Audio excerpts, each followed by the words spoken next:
Okay, let's do it. So I'll do it. All right, well, we're going back on the Sammy Davis Jr. story here.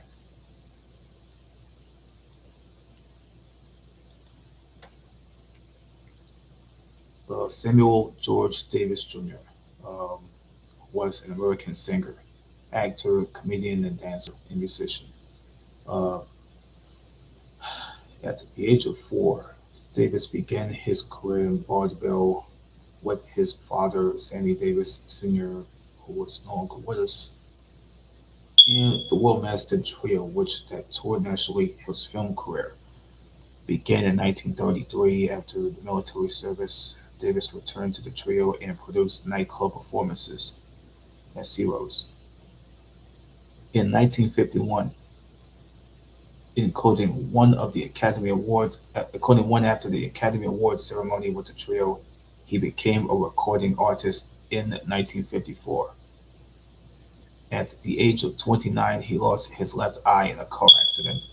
Several years later, he converted to Judaism, finding commonalities between the oppression experienced both by Black Americans and Jewish communities.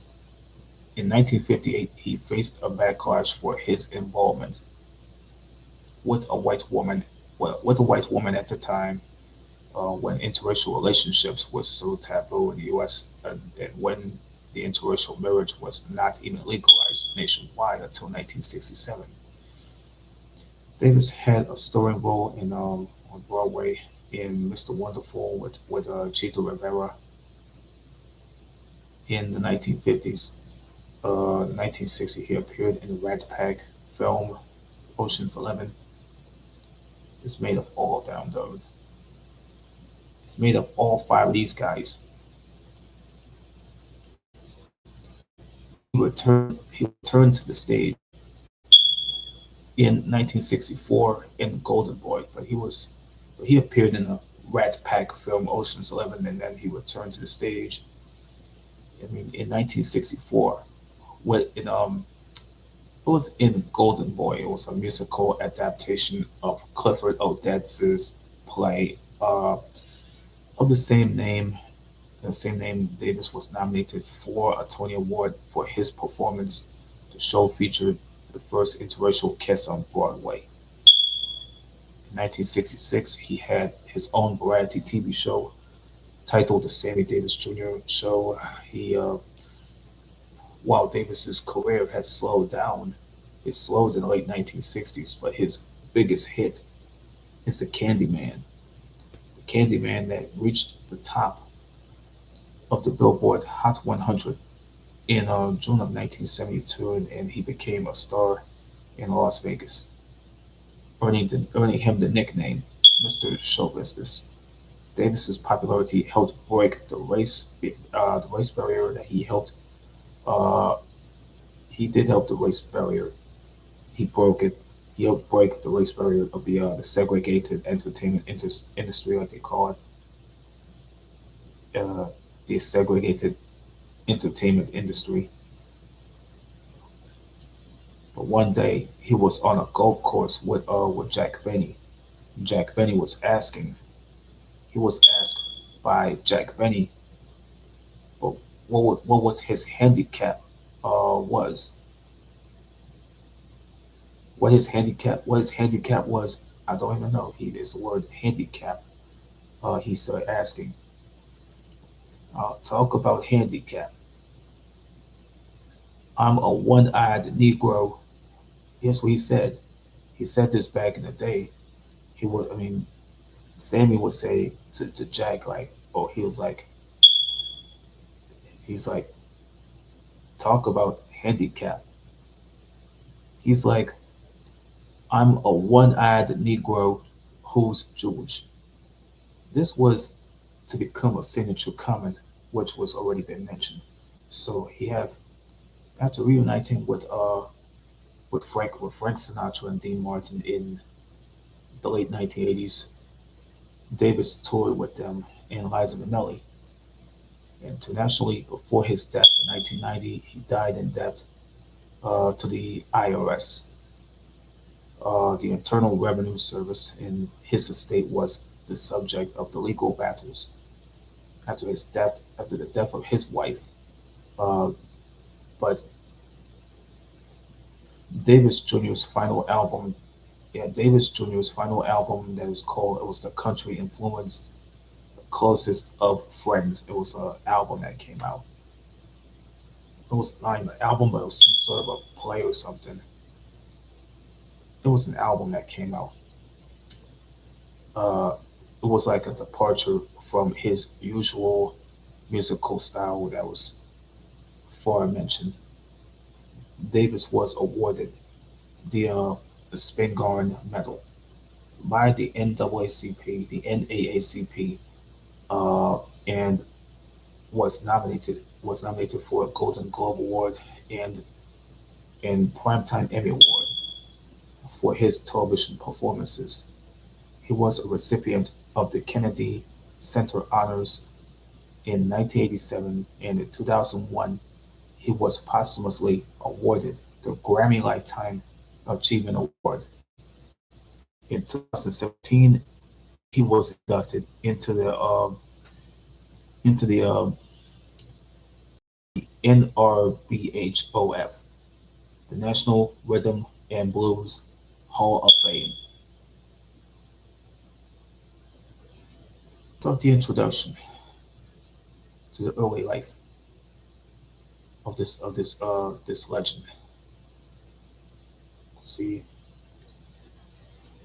it's the guy behind the this is the man behind the Rat Pack. Davis was born on December 8, 1925, in the Harlem district of Manhattan, in New York City, the son of the African American entertainer and stage performer Sammy Davis Sr. and Cuban American tap dancer and stage performer Elvira Sanchez. During his lifetime, Davis stated that his mother was Puerto Rican and born in San Juan. However, in the 2003 biography in black and white, author Will Haygood wrote that Davis's mother was born in New York City to Cuban parents who were of Afro-Cuban background, and that Davis had claimed that he was Puerto Rican because he feared anti-Cuban backlash would hurt his record sales. But his parents, let me tell you about Sammy Davis Jr., but his parents were like uh, the vaudeville, they were like vaudeville dancers. He was an infant. He was reared by his paternal grandmother. Even when he was 3 years old, his parents had separated. His father, not wanting to lose custody of his son, he would never do. He would never lose custody of of his son periodically, refusing to. But his father did took him on tour. Davis had learned to dance from the likes of his father and his godfather, Will Maston, who had later formed the Will Maston Trio, who had to be a dancer and a singer. But Davis had joined the act as a child, and they became the Will Maston Trio. Um, Throughout his career, Davis will be including he was included the Will Maston Trio in his billing. Maston and his father shielded from racism, which that he said that he did.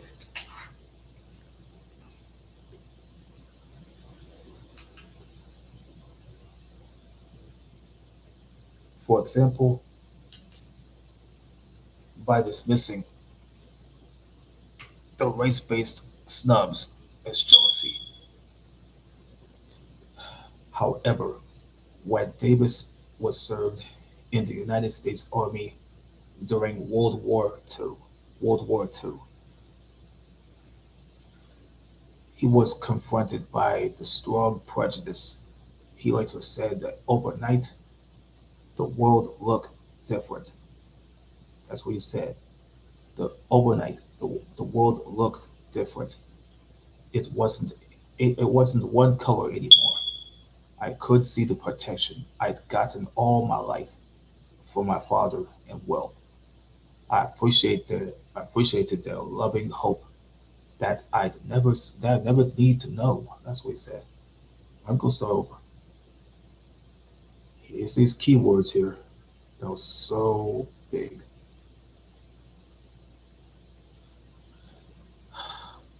Overnight, the world looked different. It wasn't one color anymore. I could see the protection I'd gotten all my life from my father and Will. I appreciate their loving hope that I never need to know about prejudice and hate. But they were wrong.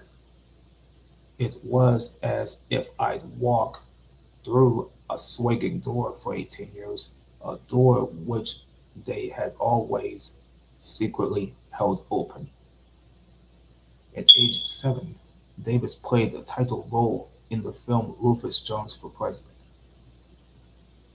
which he sang and danced with Ethel Waters. He lived for several years in Boston, Massachusetts, South End uh, neighborhood, and reminisced years later about hoofing and singing at Izzy Ort's Bar and Grill.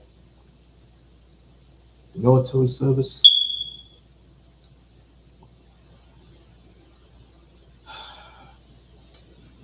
and in 1944, during World War II, Davis was drafted into the U.S. Army at the age of 18. He was frequently abused by the white soldiers from the South, and he later recounted that this is what he had been saying, that he said that I must have had a knockdown, drag out fight every 2 days. But his nose was so broken numerous times and permanently flattened. At one point, he was offered a beer laced with urine. He was reassigned to the Army's Special Services Branch, which put on performances for the troops. One show that he found himself performing in front of the soldiers who had previously racially abused him. Davis, who had earned the American Campaign Medal and the World War II Victory Medal, was discharged in 1945 with the rank of private. He later said that my talent was the weapon, the power, the way for me to fight. It was the one way it was the one way I might hope to affect a man. Uh, Let me go read this again. Let me read what he just later said that there. Uh, my talent was the weapon, the power, the way for me to fight. It was the one way I might hope to affect a man's thinking. While in Paris in September 1944, he found himself being introduced and guided around the city by a French resistance fighter and a left wing journalist, Madeleine Riffard. That's Madeleine Riffard. Well, she was like a journalist. I could tell she was white. There's a mix here. Okay, we got a mix with the with him being discharged from the army, but following his discharge from the army, Davis rejoined the Family Dance Act, which played at clubs around Portland, Oregon. He also recorded blues songs for Capitol Records in 1949 under the pseudonyms like Shorty Muggins and Charlie Green. The Rat Pack was the formation of it. But in March of 1951, the Well Master Trio appeared at Ciro's, you know, uh, as the opening act for a headliner, Janice Page here. It's Janice Page. They were to perform for only 20 minutes, but the reaction from the celebrity filled crowd was so enthusiastic, especially when Davis launched into his impressions, that they performed for nearly an hour. Page had insisted that the order of the show will be flipped. Davis began to achieve success on his own. He was singled out for praise by the critics, releasing several albums. In 1953, Davis was offered his own television show on American Broadcasting Company, ABC, Three for the Road, with the Will Maston Trio. The network spent $20,000 filming the pilot, which presented African Americans as the struggling musicians, not slapstick comedy or the stereotypical mammy roles. That's the words. That's why they use the word here, mammy. So the cast included Frances Davis, who was the first black ballerina to perform for the Paris Opera actresses like Ruth Attaway here, and Jane White, and Frederick O'Neill, who had founded the American Negro Theater. The network could not get a sponsor, so the show was about to be dropped. They're about to be dropped. But in 1954, Davis was hired. He was hired to sing the title song for the Universal Pictures film. It was called Six Bridges to Cross. It was called Six Bridges to Cross. Why you name it Six Bridges to Cross and you have the movie that's out there? That was an old film. That was an old film that called Six Bridges to Cross. Six Bridges to Cross. I never heard this name before. They talk about bridge or something. It looks like something that being mentioned. Why you call it Six Bridges to Cross? And they've been hiring him to go sing the title of the song for a film, which that they wanted him to do. In 1956, he had starred in a Broadway musical. It was called Mr. Wonderful, which was panned by the critics, but it was a commercial success by closing after 383 performances.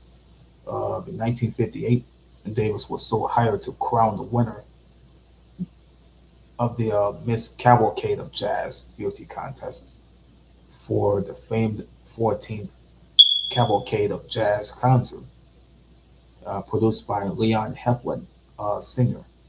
Leon Heflin, singer, who was, I think, he had produced the concert. Um, it was held at the Shrine Auditorium. It was on August 3rd. And it was in 1958. It was on August 3rd, 1958, I think. The other headliners were Little Willie John here. These guys here I gotta pull out to you. Little Willie John here, um, who was an American R&B singer. Sam Cooke, who was an American soul singer who had later passed away all those years ago. Bunny Freeman, and Bo Rambo. So the event featured the top four prominent disc jockeys of Los Angeles, like DJs. In 1959, Davis became a member of the Rat Pack, led by his friend Frank Sinatra, which included fellow performers like the ones that was with them, Dean Martin, Joey Bishop, and Peter Lawford. Peter Lawford, who was a brother-in-law, who was like a English American actor, who was like he was a brother-in-law. He was a brother-in-law of John F. Kennedy, because his sister had was married to John F. Kennedy. Initially, Sinatra called the gathering the Klan, which was the thing that they wanted to name so badly. But Davis had voiced his opposition by saying, "What would Davis do?" Like, he started voicing his opinions, but he voiced his opposition by saying that it reminded people of the Ku Klux Klan.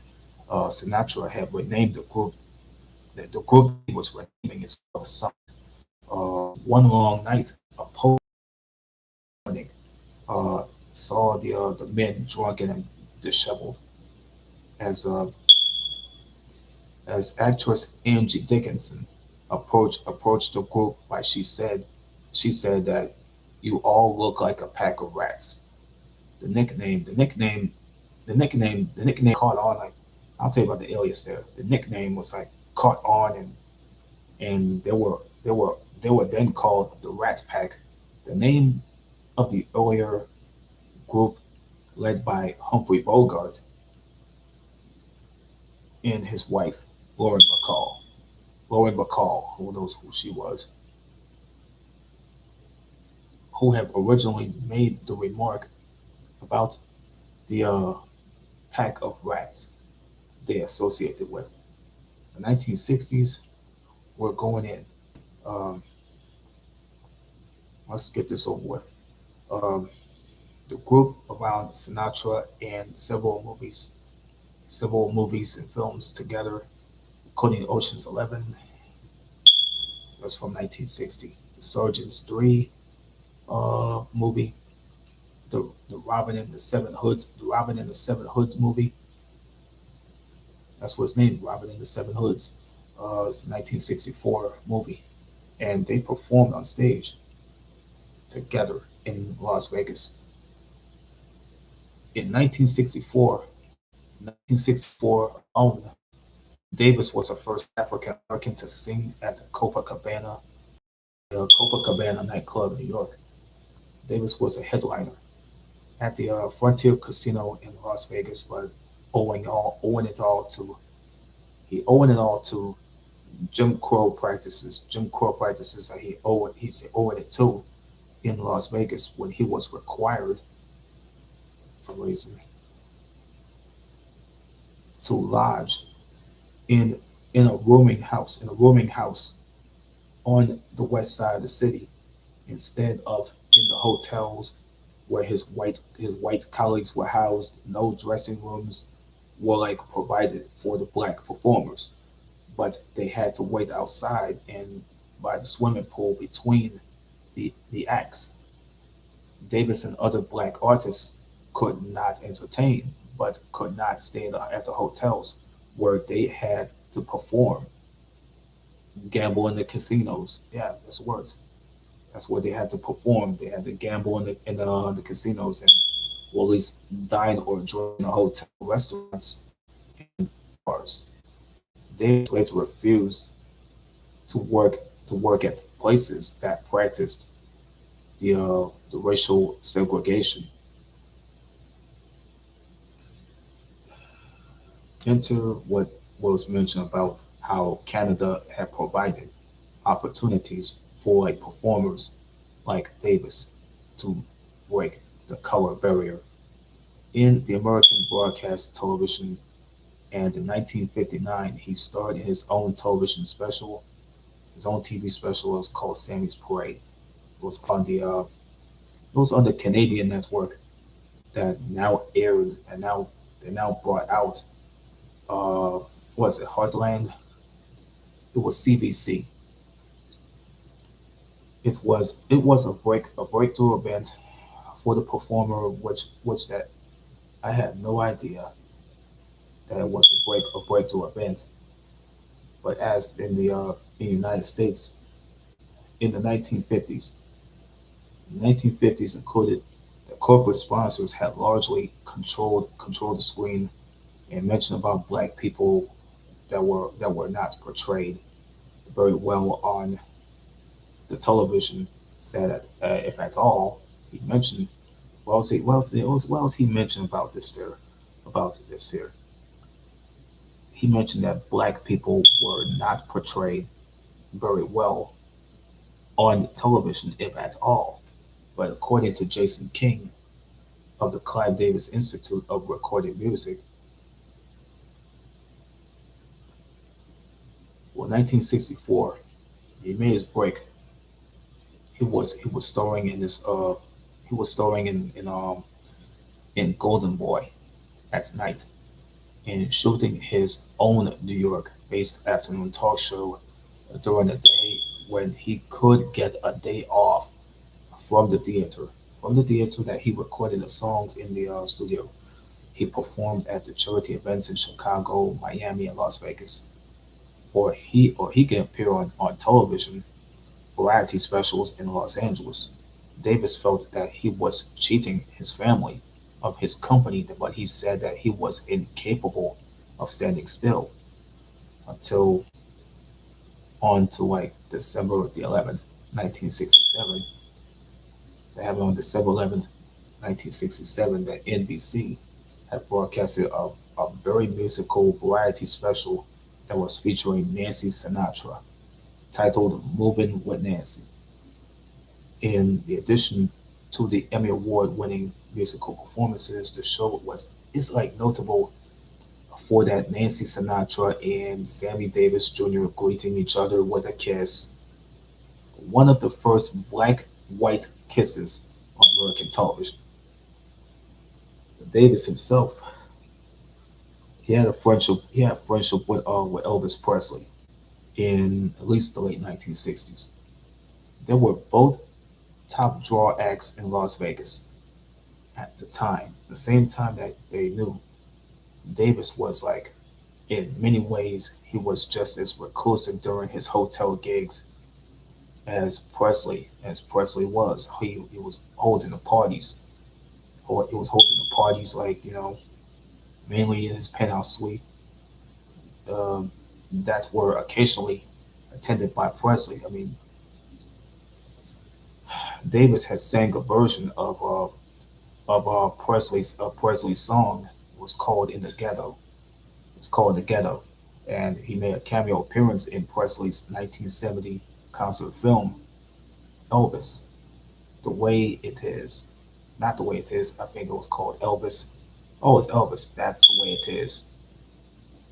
That's what it's named. 1 year later, he made a cameo appearance in the James Bond film Diamonds Are Forever. But the scene was so cut. It was so cut off.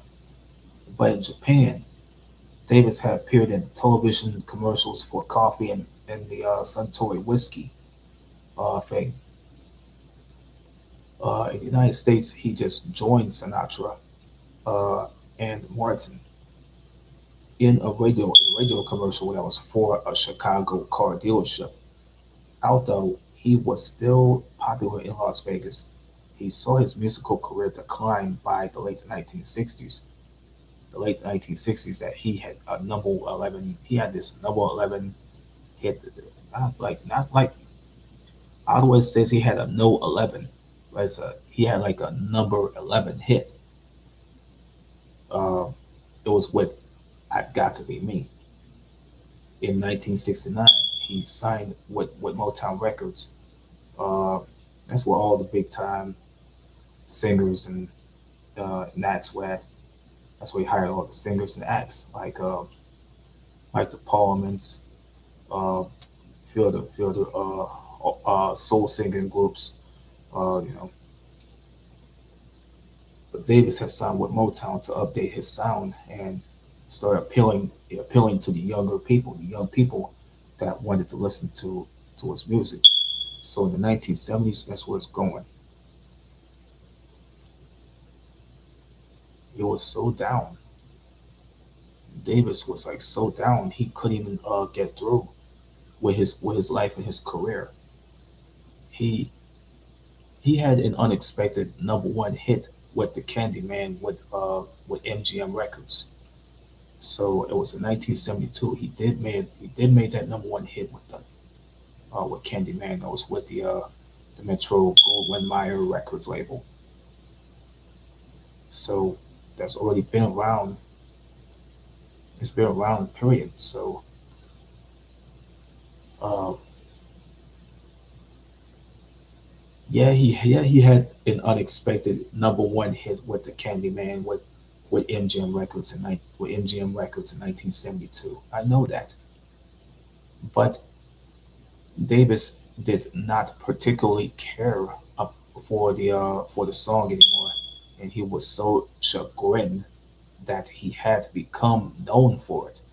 But Davis was made the most of his opportunity, and he revitalized his career. Although he enjoyed no more top 40 hits, he couldn't even do it no more. But he did enjoy the popularity with his 1976 performance of the theme song that was from the Beretta TV series. It was called Beretta. It's called Beretta's theme. It was "Keep Your Eye on the Sparrow." That was from 1975 to 1978, which was released as a single, uh, courtesy of 20th Century Records. Uh, until May 27th and 28th of 1973, he uh, he have hosted with Monty Hall in the first annual 20-hour Highway Safety Foundation telethon. The guests that he included is, I'll get the names to you: Muhammad Ali, Paul Anka, Jack Berry, Joyce Brothers, Ray Charles, Dick Clark,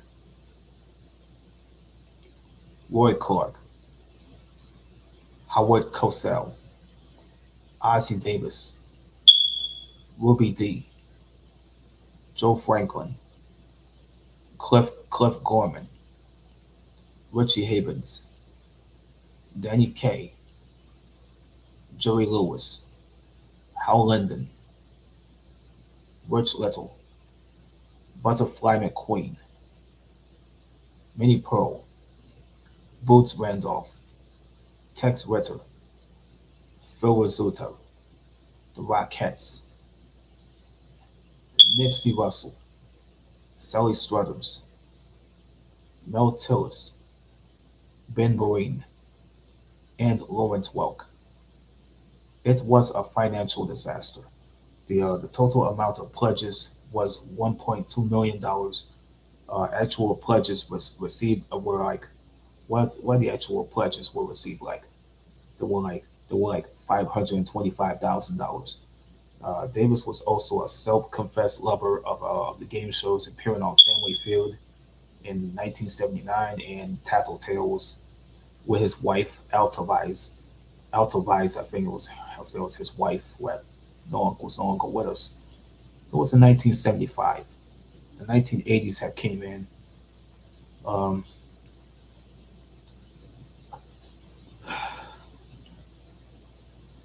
for Davis, he loves the soap operas and things like that. So he was in love with the stuff. He was also in love with the stuff here. You know, he he was like a huge fan of the daytime television thing, particularly the soap operas that was produced by the American Broadcasting Company. But he made a cameo appearance on General Hospital and had a recurring role as Chip Warren on the One Life to Live TV soap opera. Also, that's not a TV series. It was a soap opera as One Life to Live. I think that soap opera was gone now. They already canceled. They already canceled it the last time it got featured on ABC. See, in 2013 it was already canceled, so they couldn't even bring that show back. For which he received A 1980 Daytime Emmy Award nomination. Davis was also a massive fan of Australian what's the word? He was also a massive fan of the Australian cult soap opera, always called Prisoner, Cell Block H. And in 1986, he famously visited the Network 10 studios in Melbourne. Davis had watched several scenes that was being filmed and met with the cast and crew. He described the experience as not knowing who was more starstruck, him for meeting the cast of Prisoner or the cast for meeting Davis. But in 1988, Davis was so billed to tour with Frank Sinatra and Dean Martin. You know, they were about to go do a show, but Sinatra and Martin, they had a falling out. They got into an argument. There was some beef going on over a woman. There was some beef going on over a woman. I did not even know what was going on.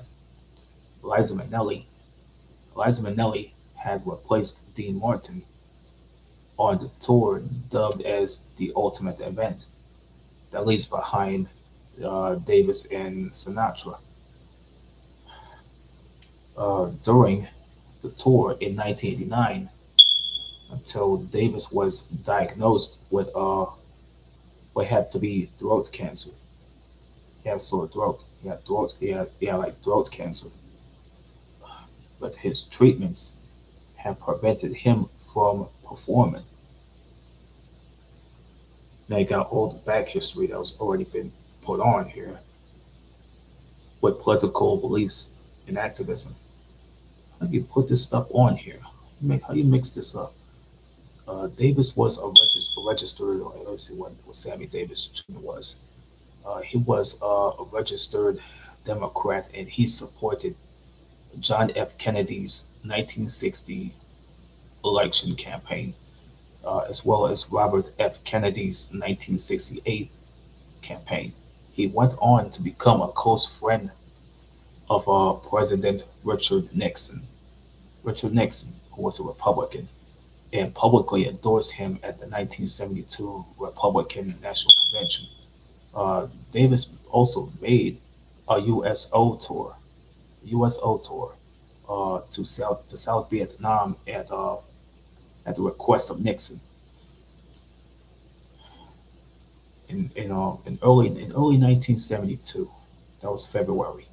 Uh, During the later stages of the Vietnam War, uh, Davis went to Vietnam and to observe the military drug abuse rehabilitation programs and talk to and entertain the troops. He did this as a representative from President Nixon's, let me show you President Nixon. That could be Nixon's Special Action Office for Drug Abuse Prevention. Nixon had resigned in 1974 as their president.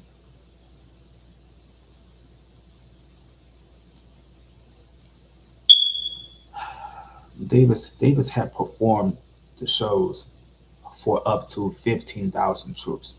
After one 2 hour performance, he reportedly said that I've never been so tired and felt so good in my life. The U.S. Army made a documentary about Davis's time in Vietnam, performing for the troops on the behalf of the drug treatment program that was put on by former President Richard Nixon. But Nixon had invited Davis and his wife Alta to sleep in the White House in 1973. The first time African Americans were so invited to do so, they were invited to do so. The Davises, they spent the night in the Lincoln bedroom. Let me tell you about the Lincoln bedroom. The Lincoln bedroom, I will show you the Lincoln bedroom here. The Lincoln bedroom, it was so legendary in Washington, D.C. So it's a part of the guest suite that was in the southeast corner of the second floor of the White House that was in Washington, D.C. So that's already been known for. Davis had later said that he regretted supporting Nixon by accusing him of making promises on civil rights that he did not keep. The verification that failed. Uh, Davis had attended the 1972 Black Exposition in Chicago by organizing. It was organized by Jesse Jackson's Operation Push, where he referenced his newfound unpopularity due to his endorsement by stating that it's called I disagree, if you will, with my politics, but I will not allow anyone to take away the fact that I am black. Yeah, Davis wanted Davis wanted Davis wanted to be like, start performing one of his classic songs like I've Got to Be Me. And then Davis later supported Jesse Jackson's 1984 campaign. He supported he supported Jesse Jackson's 1984 campaign for president. Then the personal stuff happened with Davis that I don't know, but he nearly died in an automobile accident. That's what he said. That's what's been mentioned about him. He nearly died in a car accident, like an automobile accident, on November the 19th, 1954. That's late 1954, near San Bernardino, California, when he was driving. As he was driving to like Los Angeles from Las Vegas during the previous year, that he had started a friendship with comedian and host Eddie Cantor. Eddie Cantor, who he was friends with, who had the guy had already given Davis a mezuzah instead of putting it by his door as a traditional blessing. Like, Davis had already wore it around his neck. He wore it around his neck for the good luck. For good luck, that the only time that when he had forgot to wear it was the night of the accident.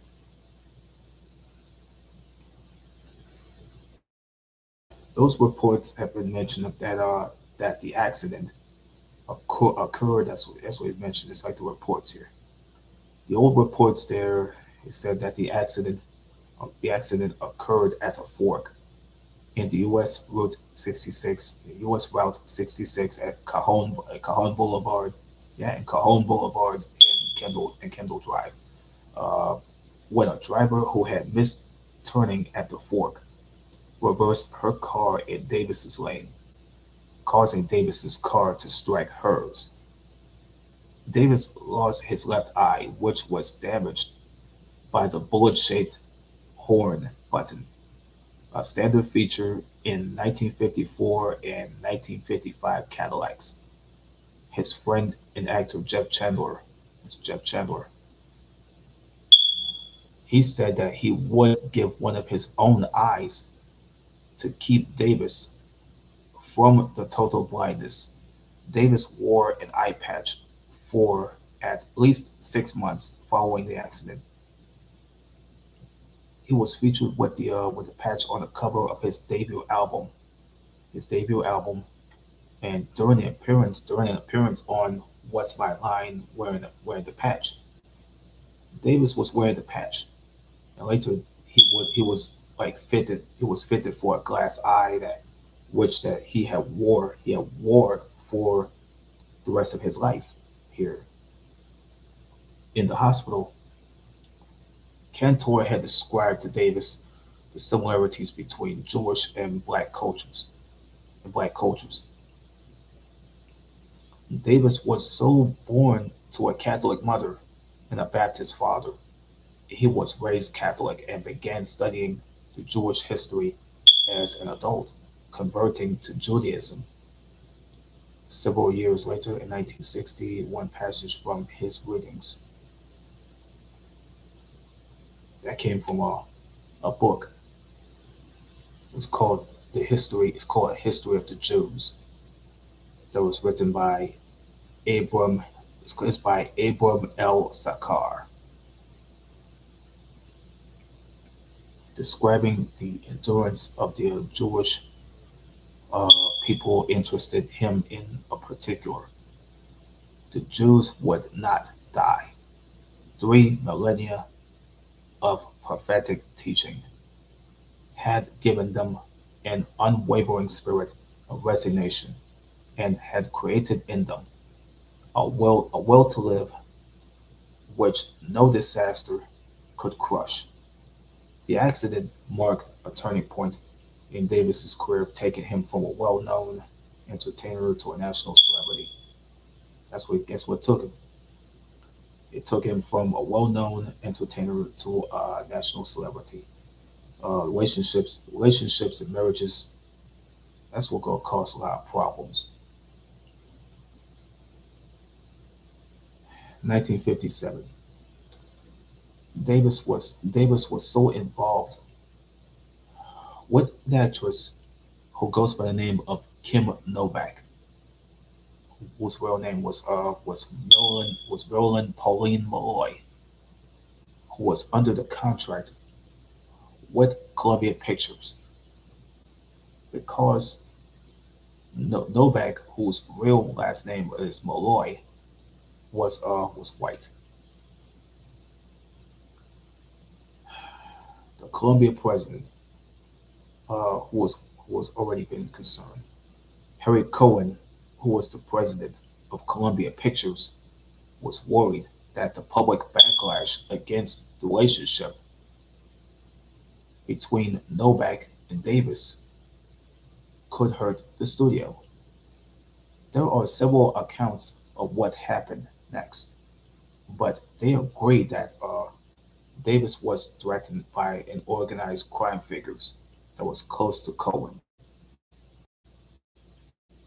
According to one account, Cohen called here, who goes by the name of John Rosselli, you know what I'm saying, who happened to be an Italian-born mobster for the Chicago outfit, who had helped the organization exert influence over Hollywood and the Las Vegas Strip, was told to inform Davis that he must stop seeing Novak. To try to scare Davis, Rosselli had him kidnapped for a few hours. Another account relates that the threat was conveyed to Davis's father by a mobster named Mickey Cohen. Mickey Cohen, who was he was an American mobster based in L.A. He was a boss of a organized crime family uh, that was in the mid 20th century. Davis was threatened with the loss of his other eye or a broken leg if he did not marry a black woman. Within 2 days, Davis sought the protection of a Chicago mobster named Sam Giancana, who said that he could protect him in Chicago and Las Vegas, but not California.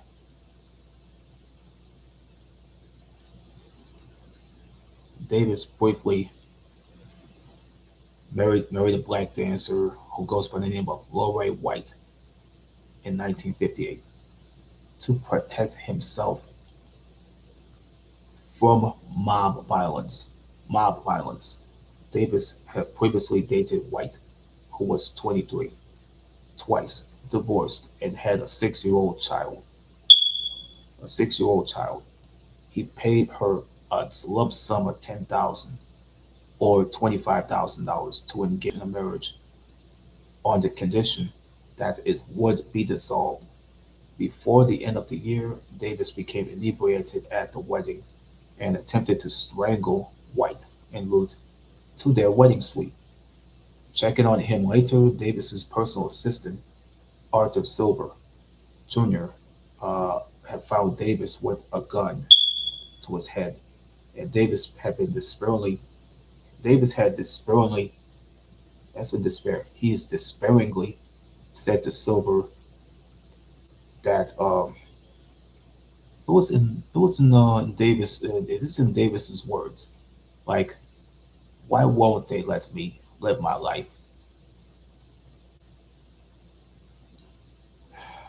This is what he said.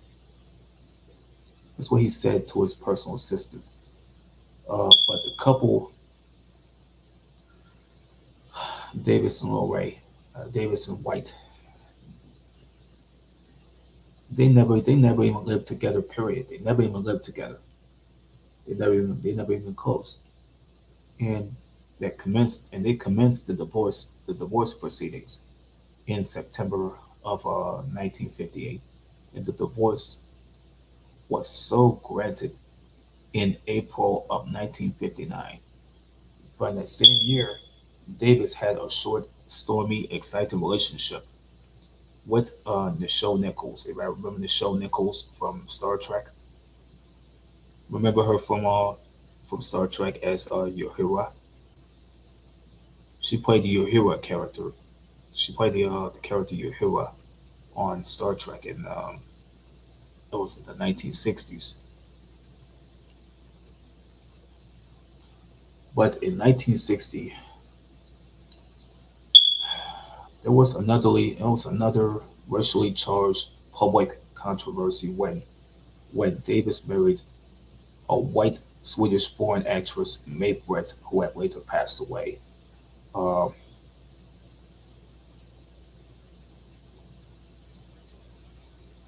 well, Mae Brett, so she is dead now.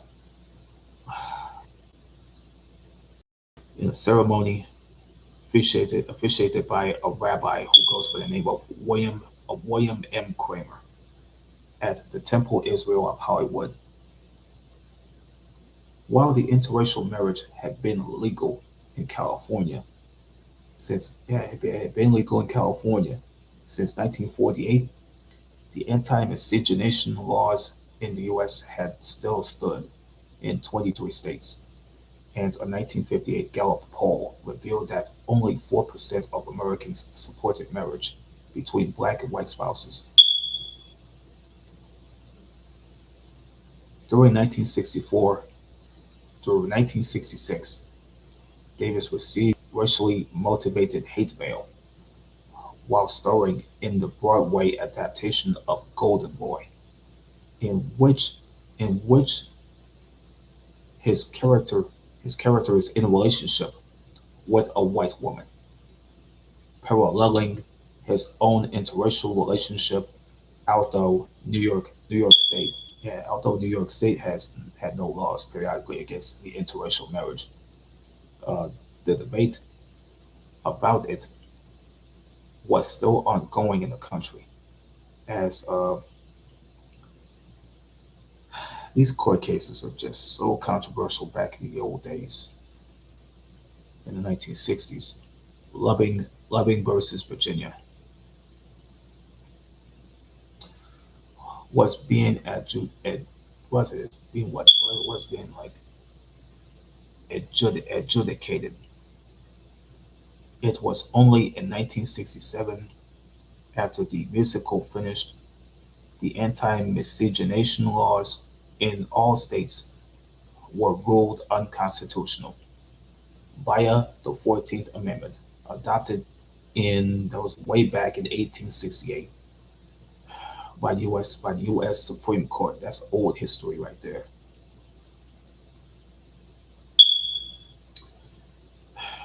Brett and Davis's daughter, Tracy Davis, who had later passed away 2020, alleged in a 2014 book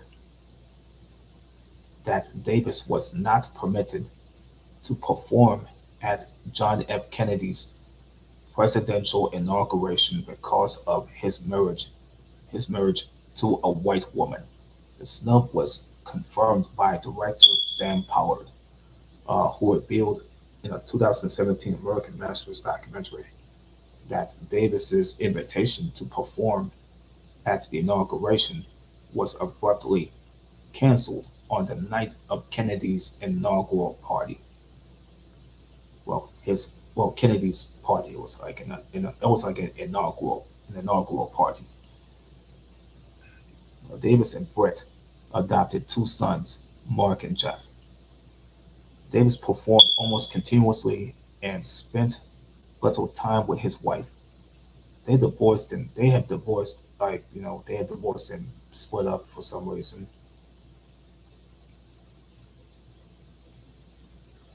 I can tell they divorced and split up in 1968. 1968 they're not even together anymore. They kind of divorced and they split up. They fell apart, grew apart after Davis had admitted to an affair with a singer.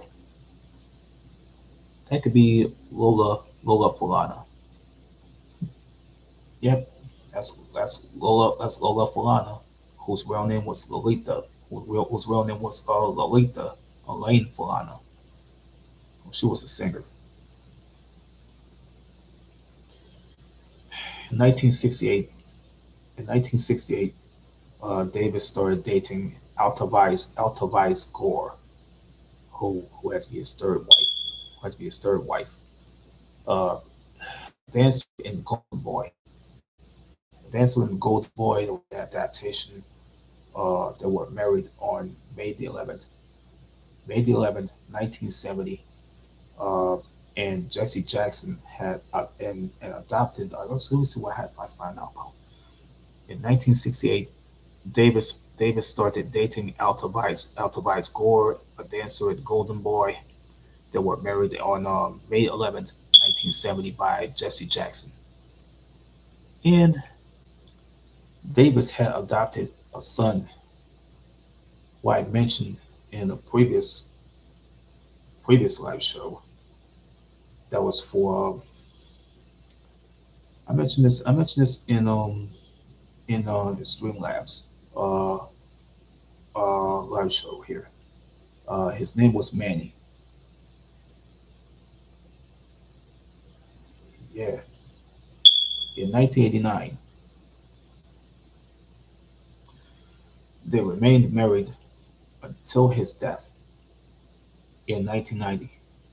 Toward the end of their marriage, Altavice Gore Davis was sharing her mansion with Davis's girlfriend.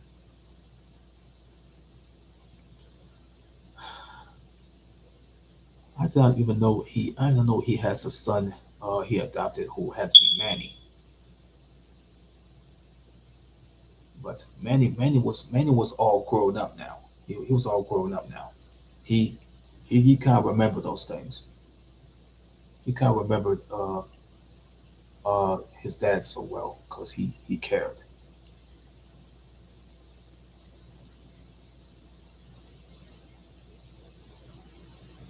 We got the interest here.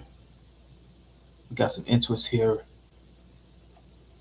Uh, Davis was an avid photographer who had enjoyed shooting pictures of family and acquaintances. His body of work was so detailed in a 2007 book by Bert Boyer titled "Photo by Sammy Davis Jr." Davis was an enthusiastic shooter and he was enthusiastic. Yeah, that's what Sammy Davis Jr. was. He was an enthusiastic shooter and gun owner who participated in fast draw competitions. Uh, Johnny Cash recalled that Davis was said to be capable. of drawing and firing a Colt single action army revolver. This gun here, this Western pistol here. It's an old gun that was from an old Western. Yep, that gun here was a Colt single action army revolver. It was a CSAA. I think it's a Colt single action army revolver. It's an old it's the old Western pistol.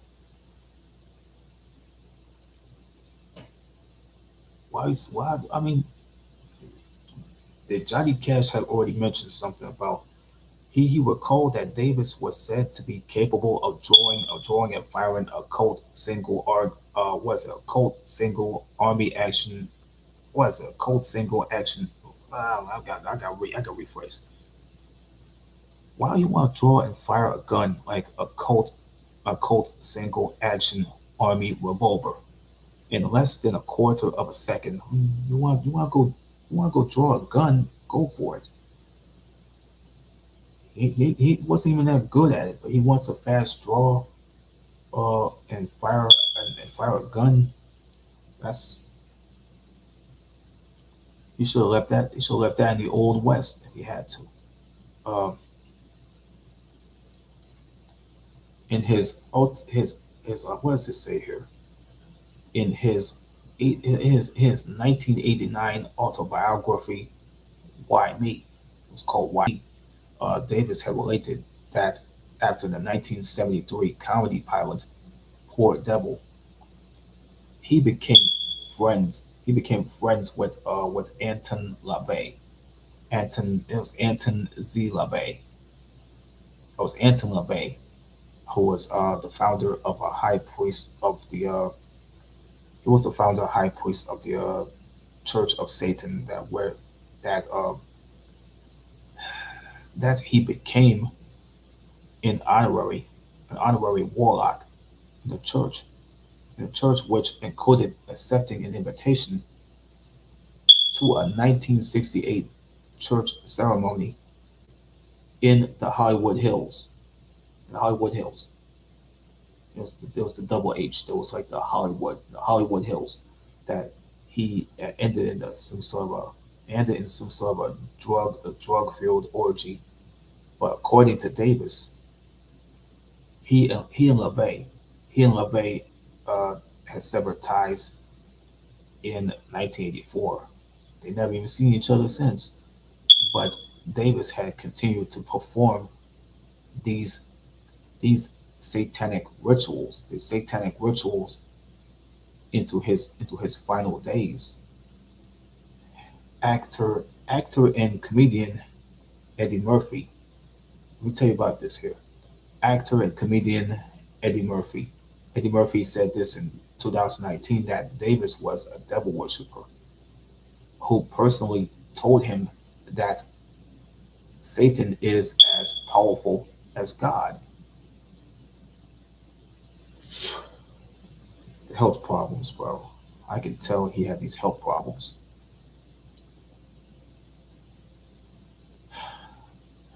After Davis's marriage to Mae Brett ended in 1968, Davis had turned to alcohol to help him to help him relax and cope. He also found solace. He found solace in drugs, particularly particularly cocaine and amyl nitrite. Amyl was it cocaine and amyl nitrite, and he started experimenting with at least pornography. I don't know why he is experimenting with that though. That should mess my that should mess me up when I hear about this already. After a bout with cirrhosis due to years of drinking, Davis announced his sponsorship in the Sammy Davis Jr. National Liver Institute in Newark, New Jersey, in 1985. The final illness here in August of 1989, Davis began to develop symptoms of cancer, a tickle in his throat, and what is it words? He had a tickle in his throat and an inability to taste food, to taste what he can eat. Doctors found a malignant tumor in Davis's throat. That's what the doctors found in Davis's throat. A malignant tumor. Davis was like a heavy smoker and had often smoked up to like 4 packs of cigarettes as a day. A day, that's what he did. Uh, Let me see. The thing about Sammy Davis Jr. that he was like a heavy smoker and he had often smoked up to 4 packs of cigarettes a day as an adult. When he was told that surgery that could be laryngectomy offered him the best chance of survival, Davis had replied that he would rather keep his voice than have a part of his throat removed. He was treated with definitive radiation therapy. His larynx was later removed when his cancer recurred. He was released from the hospital on March 13th, 1990. Davis died of complications from throat cancer. From throat cancer. Yeah, that's what he did. That's what happened with Sammy Davis Jr. Man, he couldn't even live to stay healthy. He had died of complications from throat cancer. He died from like throat cancer complications from it. 2 months later, at his home in Beverly Hills, California, on May 16th, 1990. At the age of 64, his funeral his funeral was attended his funeral was attended by one of the people that passed away after that, Little Richard, Richard Wayne Penniman, who had to be Little Richard, and and Stephen and Stephen Morris, who had to be known as Stevie Wonder, among others. Davis was buried at the FLMP, the Forest Lawn Memorial Park in Glendale, California. 2 days after he passed away on May 18th, 1990. 2 days after his death, the neon lights of the Las Vegas of the Las Vegas Strip were darkened for at least 10 minutes as a tribute. Several media outlets have reported his death alongside the Muppets creator James Henson, who had died the same day.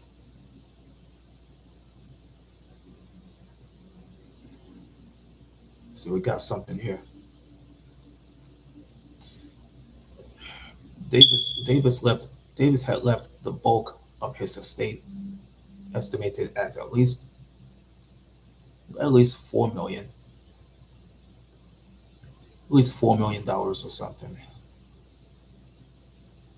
in U.S. currency, to his widow, Altavice Gore Davis, who had to be his widow.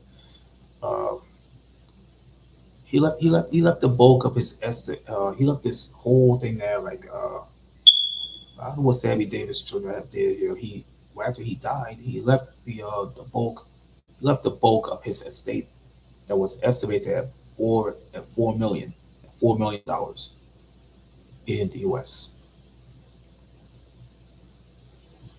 Um, it was U.S. currency. It's a lot. It was to Altavi's Gore Davis, who had to be his widow. But he owed the Internal Revenue Service. That's what he owed, the IRS.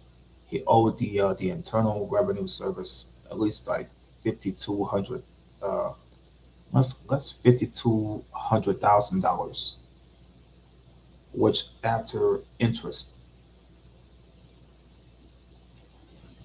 and penalties had increased over to over uh what is it, $7 million.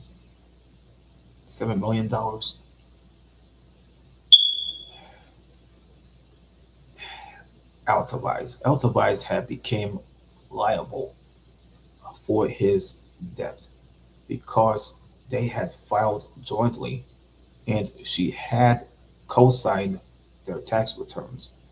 She was so forced to auction his personal stuff, his personal belongings, and real estate. But some of his friends in the industry, including Quincy Jones Jr., Joey Bishop, Ed Ashner, Jane Meadows, and Steve Allen. Well, Steve Allen was known for doing his narration, so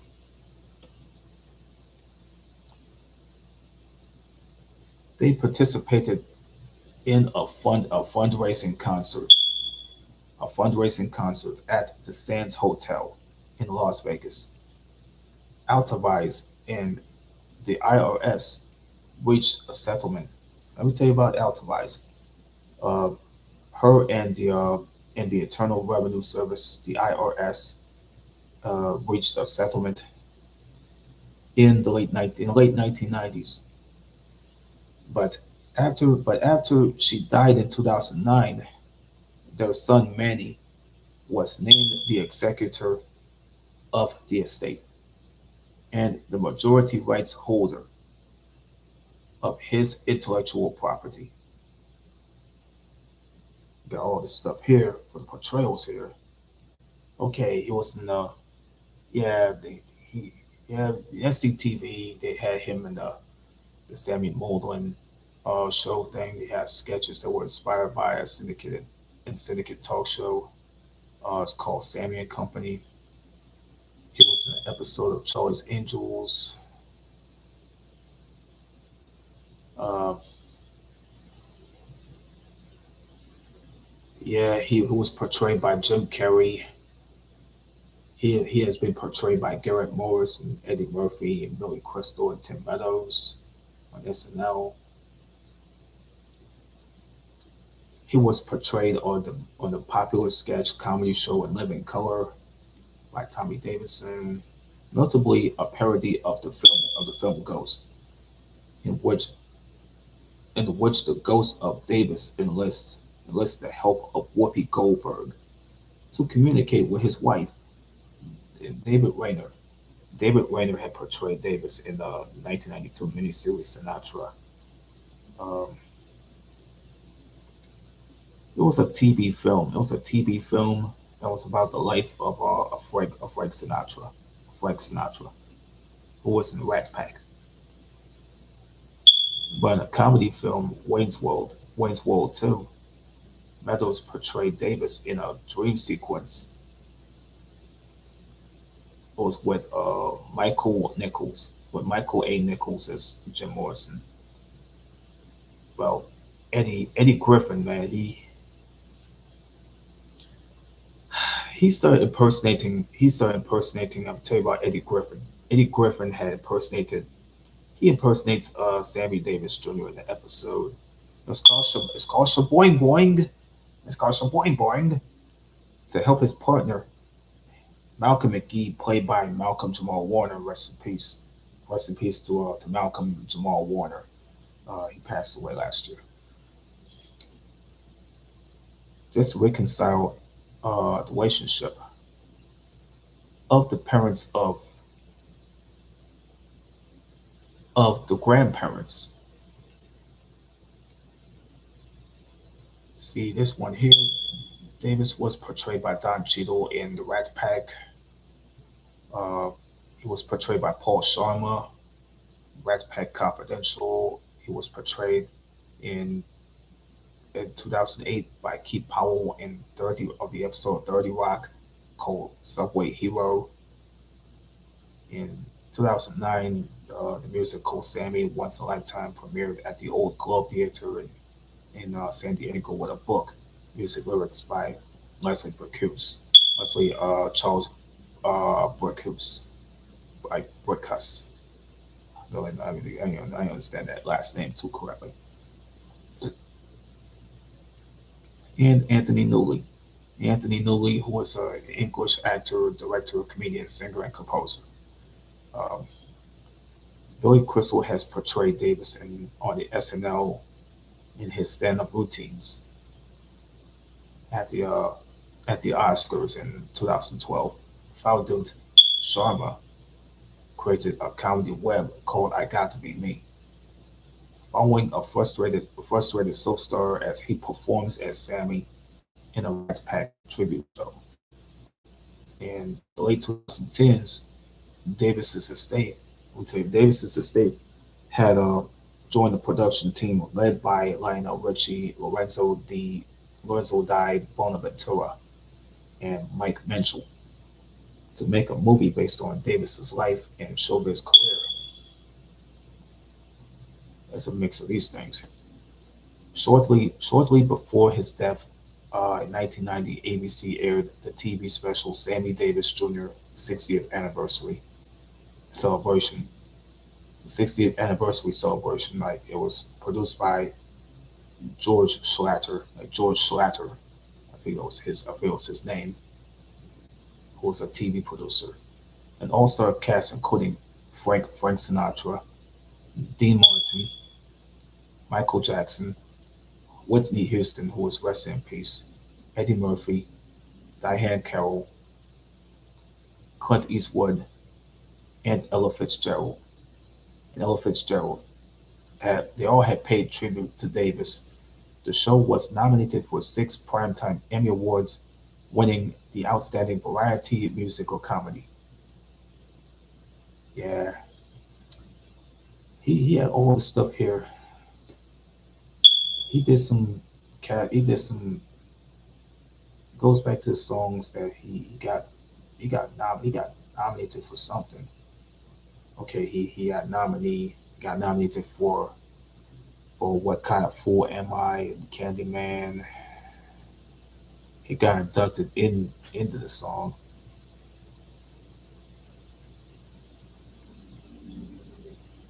But one posthumously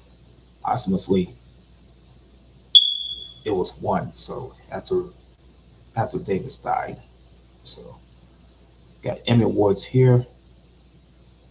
He he was nominated in the 1950s through the 1980s. He was nominated from the 1950s all the way to the 1960s, all the way to the 1980s. Long before this, he had won something that was sold. And it was for that celebration. He was nominated like 4 times already previously, and then he won.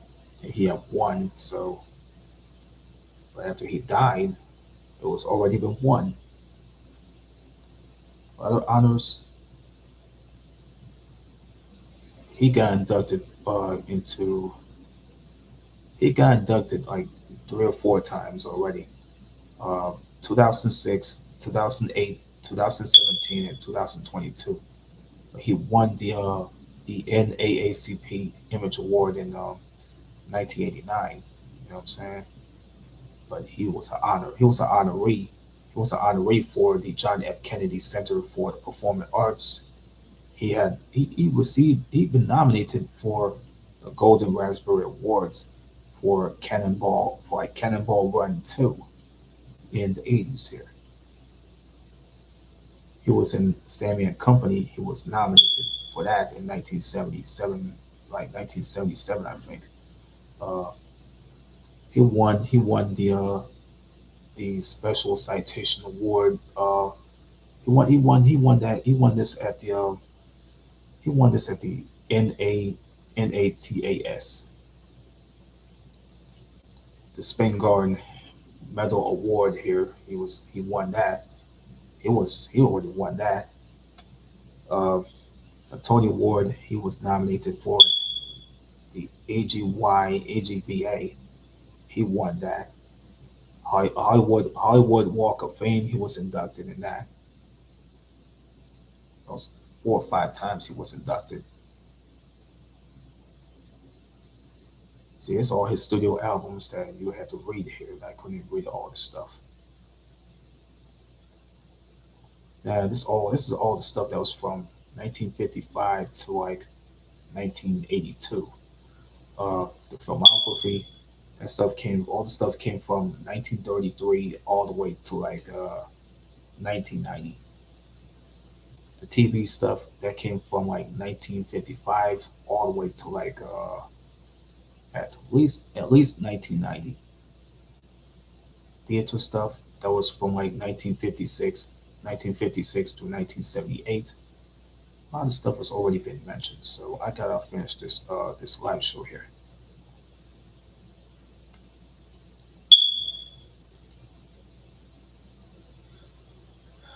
Live show is a lot more bigger than the that live show is so bigger than the video I just did earlier. But I have to go finish this up now. Uh, if you had a liking to this video here, all you gotta do is hit the like button. Go onto your computer, hit that like button, and see if you had any respect for the video, you had any liking of the video, or you can go comment. Even though many might be start thanking me again for, I know he already been thanking me once for the live show that I did for at least it was for like Streamlabs.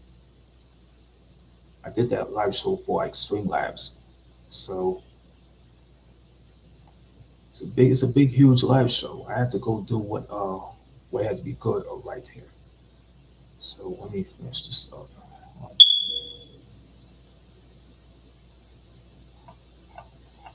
So it's homework. It's all the work. That's all it. That's all it.